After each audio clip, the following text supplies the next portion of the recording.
capítulo 6, versículo 57, apenas a parte B. Diz assim: também quem de mim se alimenta, por mim viverá. Novamente, também quem de mim se alimenta, por mim viverá. Vamos orar. Pai, muito obrigado.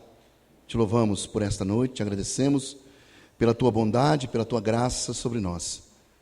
Pai Santo, em nome de Jesus, fala o nosso coração, possamos nesta noite, ó Deus, ser alimentados pela tua palavra, ó Deus, e buscarmos no Senhor, ó Deus, a capacidade que só o Senhor tem para nos dar, para que a cada dia possamos nos parecer um pouco mais com Jesus, ó Deus, nessa caminhada a qual o Senhor nos convocou para percorrer com o Senhor, sendo o Senhor mesmo este caminho que nos conduz, ó Deus, à vida eterna. Pai Santo, fala conosco, nos dê a tua bênção para a glória do teu nome, em nome de Jesus. Amém. Amém, irmãos? O tema da mensagem é muito além do pão e do vinho. Muito além do pão e do vinho. Meus irmãos, a ceia do Senhor, nós entendemos que é um meio de graça. E aí, para que não fique dúvida, nós precisamos explicar e sempre trazer, quando nós falamos esse termo, sempre trazer uma orientação, uma explicação, para que possamos a cada dia que a gente for trazendo, sempre que necessário, este conceito, que a gente possa estar, como eu sempre ouvi no quartel e aprendi, né? Vai sendo colocado na massa do sangue, o que de fato é o conceito sobre meios de graça, né? O dicionário Aurélio, em primeiro lugar, pegando a palavra meio, né? Por ser um curso, o dicionário Aurélio ele vai definir a palavra meio como recurso empregado para alcançar um objetivo. Por conseguinte, os meios de graça são os instrumentos pelos quais Deus transmite bênçãos ao seu povo. Isso nós pegamos aí somente o termo meio, né, no dicionário. Agora, o que o catecismo de Westminster ele tem para nos dizer? Ele vai definir que a expressão meios de graça são recursos visíveis, que é o que o catecismo vai nos trazer, e comuns pelos quais Cristo transmite à sua igreja os benefícios de sua mediação. E aí nós podemos ver, numa lista que não precisa ser toda ela, algumas delas, para que a gente saiba, então, se você está falando sobre meio de graça, quais são os meios de graça além da ceia do Senhor? Além da ceia do Senhor, nós temos a leitura da palavra, nós temos a oração, nós temos a adoração, nós temos a comunhão e outros tantos que nós poderíamos depois trazer um estudo sobre meios de graça aqui. Mas estes são alguns que vão nos dar o entendimento do que é meio de graça. Então, a ceia do Senhor é um meio de graça, é um recurso que Jesus Cristo ele usou para que ele possa transmitir à sua igreja os benefícios de sua mediação. Ou seja, a ceia do Senhor como meio de graça vai sempre nos lembrar do que Cristo fez por nós na cruz do Calvário. Amém? Mas a ceia do Senhor também, nós podemos dizer que é um símbolo, como nós falamos aqui. Mas muitas vezes quando nós comentamos ou citamos esse nome símbolo, nós sempre pensamos numa gravura que seja um símbolo, né? Ou um estandarte, ou um brasão, igual está aí o brasão da igreja, isso é um símbolo. Mas a palavra empregada aqui para a ceia como símbolo, também vai denotar as características peculiares de uma aliança. Inclusive a palavra símbolo no grego é símbolon, que pode interpretar aquilo que une, aquilo que liga, ou religa, se houve uma separação, né? Que aponta para uma aliança. O apóstolo Paulo, ele vai nos falar sobre isso em sua primeira carta, ali em 1 Coríntios, sua primeira carta aos Coríntios, ali no capítulo 11, no verso 25, ele vai dizer assim: este cálice, nós lemos esse texto, este cálice é a nova aliança no meu sangue, ou seja, é o novo símbolo. Não mais animais sacrificados, não mais o templo, apesar que Deus nunca deixou o templo, para ser um símbolo de aliança, mas um símbolo de memória. E na verdade o povo deturpou o significado do templo, transformando o templo num gigantesco ídolo. E a situação foi tão terrível que Deus destruiu o templo por causa disso. Não somente por causa da adoração ao templo, mas também por causa das coisas que foram praticadas dentro do templo. E não somente no templo, mas também no período em que o tabernáculo era desmontável. A semelhança dos filhos de Eli. E no período de Jesus, Jesus entra dentro do templo com um azorrague, uma espécie de chicote, e sai expulsando os cambistas, os vendedores de animais, que estavam ali ganhando a vida, vendendo e trocando ali moedas, diversas moedas que vinham pela moeda corrente, para que aquele que fosse depositar no gasofilácio tivesse a moeda correta para depositar no gasofilácio. Então Jesus Cristo entra no templo para colocar a sua casa em ordem. Por isso nós entendemos que após Cristo foi determinada, foi estabelecida uma nova aliança. E essa aliança teve como base o sangue, o seu próprio sangue. Ou seja, não é apenas um símbolo, mas é algo que une, é algo que religa, é algo que traz uma afinidade, é algo que traz uma lembrança de que existe um relacionamento. E não apenas a representação de algo. Mas na ceia, precisamos também compreender que passamos a andar e a viver no novo e vivo caminho. Podemos desfrutar, porque essa é uma das mensagens da ceia do Senhor. Qual é a mensagem da ceia do Senhor? A comunhão. Podemos desfrutar da comunhão, não somente entre irmãos, mas principalmente com Deus, que enviou o seu Filho para restabelecer a comunhão quebrada.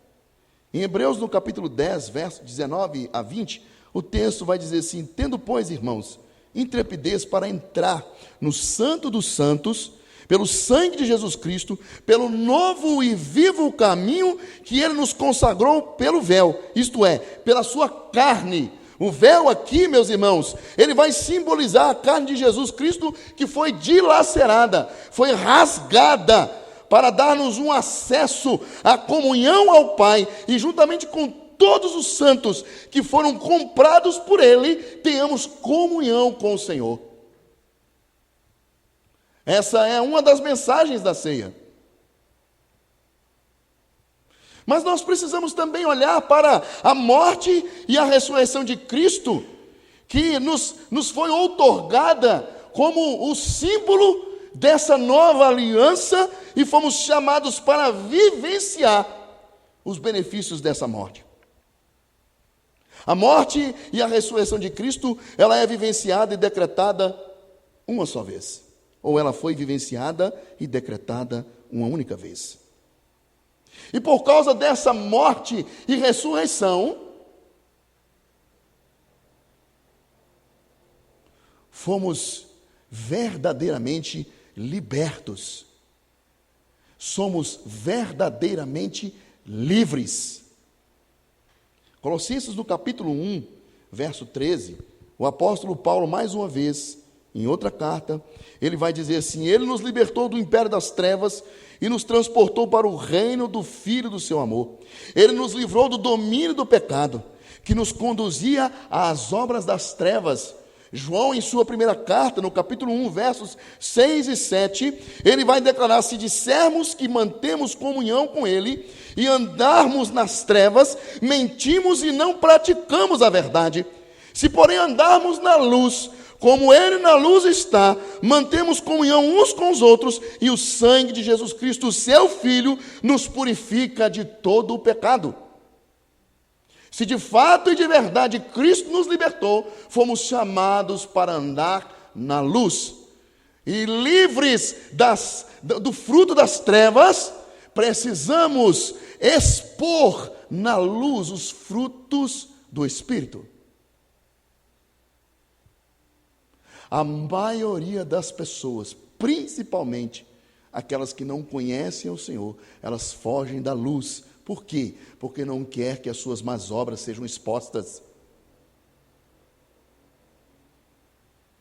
Mas nós fomos livres em Cristo e libertos das trevas. E precisamos, como libertos das trevas, andarmos em comunhão uns com os outros, porque o sangue de Jesus Cristo nos purifica de todo pecado. Fomos também libertos do domínio de Satanás, que é o príncipe das trevas. Efésios capítulo 6, verso 12. Porque a nossa luta não é contra o sangue e a carne, e sim contra os principados e potestades, contra dominadores deste mundo tenebroso, contra as forças espirituais do mal nas regiões celestes. Aqui, meus queridos, eu gostaria de estar chamando a atenção dos irmãos quanto à maneira que nós precisamos aprender a ver as coisas que estão diante de nós.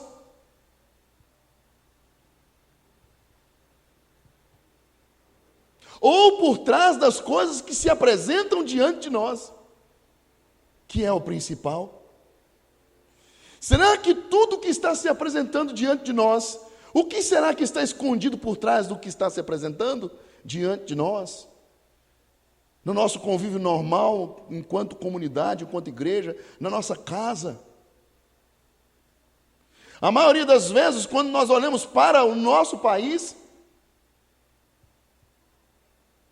nós queremos fugir porque eu não quero ficar conversando sobre política, eu não estou afim, não estou interessado, esse negócio de política não é de Deus. Mas vamos deixar a política de lado e vamos ver o que está por trás do que está acontecendo no país. O que Deus está querendo nos transmitir com isso, como igreja?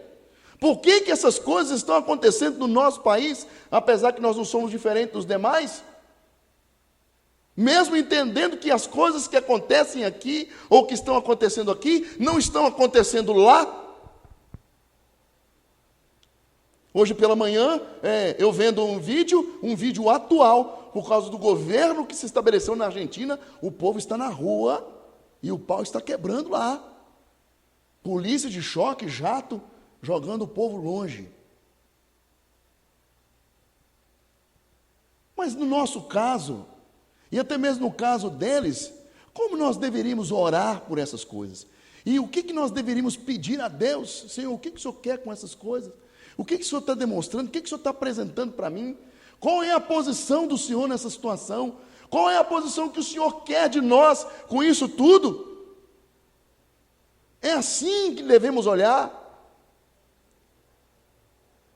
Porque a palavra de Deus diz que nós não devemos estar presos às coisas dessa vida, apesar de vivenciarmos todas elas, não somos extraterrestres, mas a palavra também nos fala que nós devemos estar com os nossos olhos fitos ao céu ou no céu.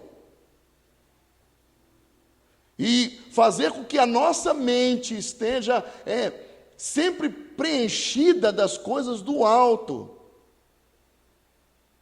Mas quando nós analisamos da forma que eu acabei de falar, nós estamos analisando da perspectiva do céu. Como é que Deus olha essas coisas e como é que Deus quer que eu olhe para essas coisas? Então nós precisamos saber que luta é que nós estamos travando. E isso já foi falado aqui.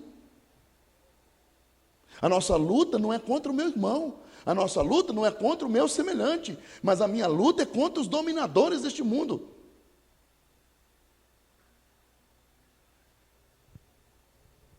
Nós também fomos livres da condenação do inferno. Mateus capítulo 25, verso 46. O evangelista Mateus, sendo boca de Cristo, ele vai dizer assim: e irão estes para o castigo eterno, porém os justos para a vida eterna. Portanto, há aqui confirmação de que o pecado e a morte foram rompidos pela vida abundante que por Jesus nos foi ofertada. João 10:10. Eu vim para que tenham vida e a tenham em abundância. Cristo veio para nos dar vida, algo mais, muito mais do que simples vida, algo melhor, vida com benefícios, para que em Cristo não possamos apenas viver, mas viver com conforto e em conforto de abundância. Mas João, ele está sendo conduzido aqui, meus irmãos, a ter uma compreensão além da nossa míope visão terrestre. Pois ele está falando de uma vida em abundância, mas uma vida eterna, sem a morte e muito menos medo da morte. Será que se a morte vier nos buscar hoje, qual é a reação que nós apresentaremos diante da situação, apesar que teremos, se é que teremos tempo de apresentar alguma reação? Mas se nos apresentarmos diante de uma realidade dessa, qual será a nossa reação? Não somente nós, mas principalmente daquele que está do nosso lado? Num culto de terça-feira eu apresentei aqui um pedido de oração.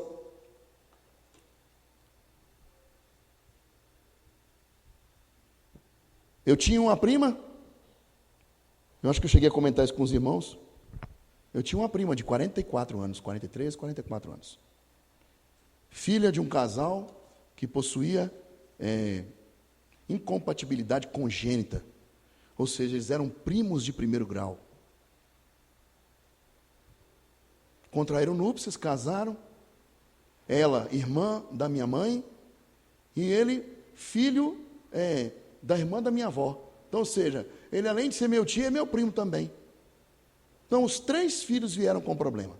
Os 3 mais novos apresentaram o problema congênito já pós-nascimento, nos primeiros anos, e isso foi se desenvolvendo, principalmente agora na vida adulta. Um deles tem esquizofrenia,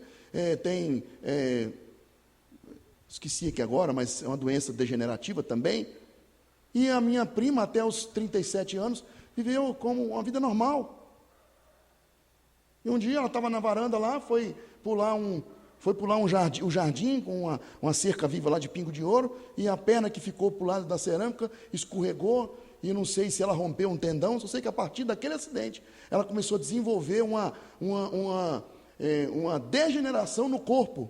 Ela passou a andar com a ajuda de bengala, aí depois passou a andar com andador, depois foi para a cadeira de roda, depois começou a perder o controle dos músculos, que é da deglutição, da fala, a não conseguir enxergar direito, mas o cérebro sempre preservado.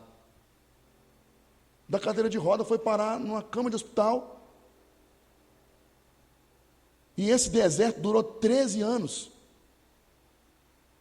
E no culto de oração, na reunião de oração, eu apresentei a vida dela, pedi os irmãos para orar. Quando foi na outra semana, que a semana passada, chegou para nós aqui a notícia de que ela faleceu. E os pais, em nenhum momento, nesses 13 anos, nós observamos qualquer palavra de reclamação, murmuração, ou alguma coisa que pudesse ser identificado como se eu estivesse amaldiçoando Deus, porque Deus estava fazendo aquilo com meu filho. Mas se não tivessem a sua fé exercitada na presença de Deus, qual seria a reação deste casal? Eu passei a minha vida inteira te servindo, e o Senhor leva a minha filha primogênita? Mas não, sempre, do início até o final, e a notícia que eu recebi da minha mãe é que eles estavam mais consolados, mas glorificando a Deus, mesmo perdendo a filha mais velha, e mesmo sabendo que a posteridade deles se encerrará no último filho que vier a falecer. Acabou, não tem mais. Como é que seria a nossa reação se estivéssemos participando de um quadro como esse? De uma situação dessa? É por isso que quando nós olhamos para problemas semelhantes a esse, nós precisamos olhar para dentro da nossa casa e glorificarmos a Deus, principalmente por causa da saúde dos nossos filhos, da saúde da esposa, da saúde do marido, da saúde dentro da minha casa. E entender que Deus tem um propósito em todas as coisas. E que no final, independente do que eu entendo ser coisa boa para mim ou não, o nome dele será glorificado. Portanto, Ao comermos, meus irmãos, e bebermos dos elementos da ceia, celebramos que, através da nossa união com Cristo, não mais viveremos como escravos, somos livres em toda a dimensão humana. O objetivo final da ceia não é expressar a dor e o sofrimento que trouxe a morte, mas sim o romper com toda a estrutura de opressão que roubou a paz e desumanizou as pessoas, como resultado de sua rebelião premeditada contra Deus. João 8,36. Se, pois, o Filho vos libertar, verdadeiramente sereis livres. Nós somos livres em Cristo Jesus. Aqueles a quem Cristo fez livres, são livres de verdade. A liberdade que Cristo dá, ela é imediata, com efeitos imediatos. Existe uma história muito interessante lá em Lucas, no capítulo 8, versos de 27 a 39, depois você pega lá e leia. É a história que você já conhece, quando Jesus Cristo chega em Gadara e liberta aquele homem. Mas o texto do versículo 17 vai dizer assim, de fato. E esse de fato aqui, meus queridos, é uma locução adverbial de intensidade, que quer dizer que não existe como negar. Os fatos estão aí sendo apresentados para informar que aquele homem tinha uma situação, e depois que Jesus Cristo chegou ali, aquele homem passou a ter uma outra situação. Então o texto vai dizer, de fato, acharam um homem de quem saíram os demônios, vestidos em perfeito juízo, assentado aos pés de Jesus, e ficaram dominados de terror. Então não existe essa de que Jesus Cristo veio e nos libertou e tem outras coisas mais a acontecer. Não, nós somos libertos. A libertação que Cristo nos deu foi total e completa, espiritual, psicológica, física. A obra ela é completa. Por isso, a ceia é a celebração da vitória da graça e do amor que temos em Cristo Jesus. Podemos afirmar então que a Santa Ceia é muito mais do que simplesmente estarmos diante de uma mera mesa e símbolos que nós nominamos como importante para nós. Mas devemos afirmar que a Santa Ceia é muito mais e pode descrever uma realidade experienciada pela fé. Algo que penetra o coração humano e traz profunda satisfação, que nos faz viver e gostar da vida como um dom que foi dado por Deus. Por isso, Paulo, ele declara em sua segunda carta aos Coríntios, 2 Coríntios, capítulo 1, verso 20, porque quantas são as promessas de Deus, tantas tem nele o sim. Porquanto também por ele é o amém para a glória de Deus por nosso intermédio. E a esse respeito, meus irmãos, João Calvino afirma que somente em Cristo é que Deus, o Pai, nos torna propícios. Agora, as promessas são testemunhas de sua bondade paterna em relação a nós. Por isso, segue-se que somente nele é cumprido tais promessas. Ou seja, a promessa que Deus fez de nos livrar do império das trevas, Ele a cumpriu em seu Filho, nos transportando para o reino de seu Filho, nos fazendo parte de sua família. Pois através de Cristo, as promessas na vida do cristão passam a ser uma realidade presentes da graça de Deus. Se, pois, o Filho vos libertar, verdadeiramente sereis livres. A ceia do Senhor traz para nós coisas que antes não eram e que em Jesus se tornaram. A primeira delas, a paz que excede a toda compreensão ou a todo entendimento. Filipenses capítulo 4, verso 7. A paz de Deus que excede todo entendimento, ela tem um objetivo. E o objetivo dessa paz é guardar o nosso coração e a nossa mente em Cristo. Aqui, mais uma vez, o reformador francês, ele vai ensinar que quando o cristão entrega o seu caminho a Deus, o Senhor ordenará todas as coisas corretamente, pois lhe é transmitida uma paz que nenhum outro lugar é conhecida. Mesmo em meio à adversidade, é-nos dado a paz que só o Senhor pode nos dar. Essa paz nos dá capacidade para administrarmos as adversidades. Não essa paz que o mundo prega com a bandeirinha, camisa branca. Não. A paz aqui é capacidade para administrar as adversidades. Portanto, que tenhamos a paz de Cristo, que vivamos a paz de Cristo, que venhamos a transmitir a paz de Cristo. Nossa, eu gosto tanto de estar perto do Adriano, porque o Adriano, ele tem uma paz. Que paz é essa, Adriano? Aí ele começa a falar essa paz. E aí tem até uma música, né? Essa paz que eu sinto em minha alma é porque Cristo vive em mim. Todas as vezes quando a Leandra assume uma sala, as crianças ficam tão quietinhas, e na escola como diz vocês aqui, é um piseiro, mas quando ela entra na sala, as crianças ficam quietinhas. Tem hora que o evento, o stand lá, montado, está uma correria tão grande, todo mundo correndo para um lado para o outro, é um entra e sai de máquina, mas quando eu vou lá no stand do Luciano, é uma tranquilidade.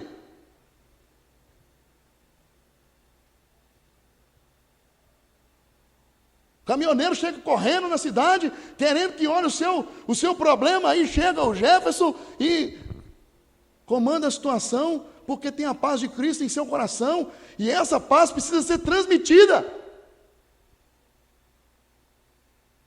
Uma outra coisa é que a alegria, ela nos foi derramada sem medida. Filipenses 4:4, alegrai-vos sempre no Senhor. Outra vez vos digo, alegrai-vos.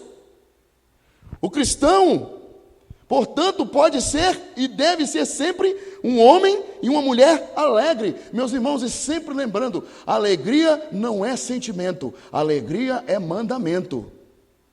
É possível estar alegre em meio às adversidades? Sim. Porque no meio das adversidades o Senhor está comigo. Ele prometeu estar comigo, portanto, eu me alegrarei.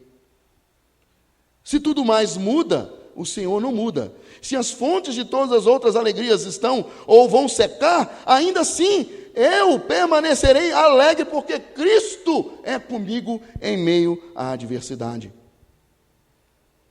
Uma terceira mensagem, ou se podemos nominá-la como quarta mensagem que a ceia nos transmite, é a manifestação da graça de Deus. Romanos capítulo 3, verso 24. Sendo justificados gratuitamente por sua graça, mediante a redenção que há em Cristo Jesus, ou seja, a partir da justiça de Cristo, e somente dele os cristãos podem chegar ao trono de Deus com louvores. Por iniciativa divina, nossa comunhão íntima com o Senhor foi restabelecida.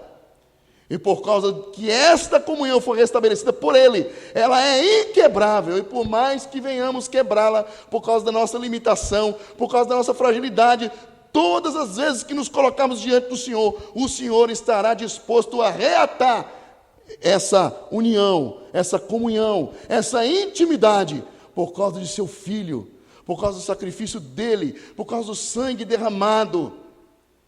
E aí eu quero fazer menção de algo que me impactou ontem na mensagem do pastor Cleilson, na sede. O texto lá que eu fiquei a vida inteira entendendo que o dono daquela festa, né? Quando, da parábola ali do noivo, e o dono da festa chega e vê uma pessoa que não estava com as vestes apropriadas e manda colocá-lo para fora. Mas aí veio a explicação, né? Que naquela época, os homens que tinham um poder aquisitivo alto e davam as suas festas, ele não somente davam as festas, mas ele também providenciava as vestes dignas para aquela festa. O Senhor nos chamou para uma festa e nos providenciou vestes.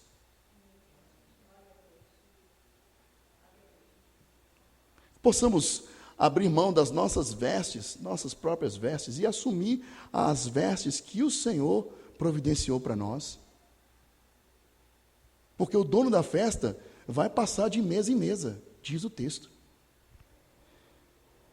Possamos confiar no Senhor, entendendo que é Ele que tomou a primeira, a segunda, a terceira e tantas quantas forem necessárias atitudes para restabelecer a comunhão. O Senhor nos chama de volta. Portanto, aquele que come este pão viverá para sempre. Jesus entregou na cruz o seu corpo e seu sangue por nós. Ele morreu, mas no terceiro dia ele ressuscitou para a nossa justificação.